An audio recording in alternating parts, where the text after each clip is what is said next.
ایک شخص اندھیری رات میں فجر کی نماز پڑھنے کے لیے گھر سے نکلا۔ اندھیرے کی وجہ سے اسے ٹھوکر لگ گئی اور وہ منہ کے بل کیچڑ میں گر گیا۔ کیچڑ سے اٹھ کر وہ گھر واپس آیا اور لباس تبدیل کر کے دوبارہ مسجد کی طرف چل دیا۔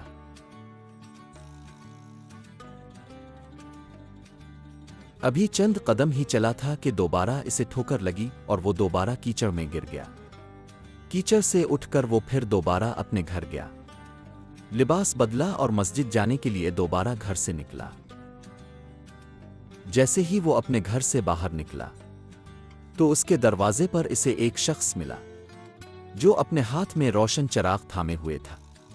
چراغ والا شخص چپ چاپ نمازی کے آگے مسجد کی طرف چل دیا۔ اس مرتبہ چراغ کی روشنی میں نمازی کو مسجد پہنچنے میں کسی دشواری کا سامنا نہیں کرنا پڑا۔ وہ خیریت سے مسجد پہنچ گیا۔ مسجد کے دروازے پر پہنچ کر چراغ والا شخص رک گیا۔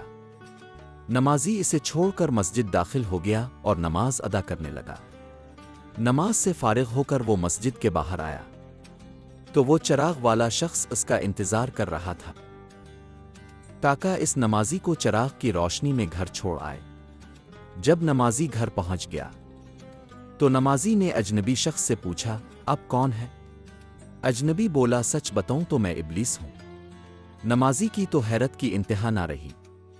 اس اجنبی کی یہ بات سن کر نمازی سوچنے لگا، ابلیس شیطان کیسے مجھے مسجد تک چھوڑ سکتا ہے؟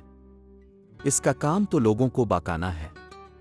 تو اس شخص نے بڑی حیرت کے ساتھ ابلیس سے پوچھا، "تجھے تو میری نماز رہ جانے پہ خوش ہونا چاہیے تھا، مگر تم تو چراغ کی روشنی میں مجھے مسجد تک چھوڑنے آئے۔" ابلیس نے جواب دیا کہ جب تمہیں پہلی ٹھوکر لگی اور تم لباس تبدیل کر کے مسجد کی طرف پلٹے تو اللہ تعالیٰ نے تیرے سارے گناہ معاف فرما دیے۔ جب تمہیں دوسری ٹھوکر لگی تو اللہ تعالیٰ نے تمہارے پورے خاندان کو بخش دیا، جس پر مجھے فکر ہوئی کہ اگر اب تمہیں ٹھوکر لگی تو اللہ تعالیٰ کہیں تمیری اس عمل کی بدولت تمہارے سارے گاؤں کی مغفرت نہ فرما دے، اس لیے میں چراغ لے کر آیا ہوں کہ تم بغیر گرے مسجد تک پہنچ جاؤ۔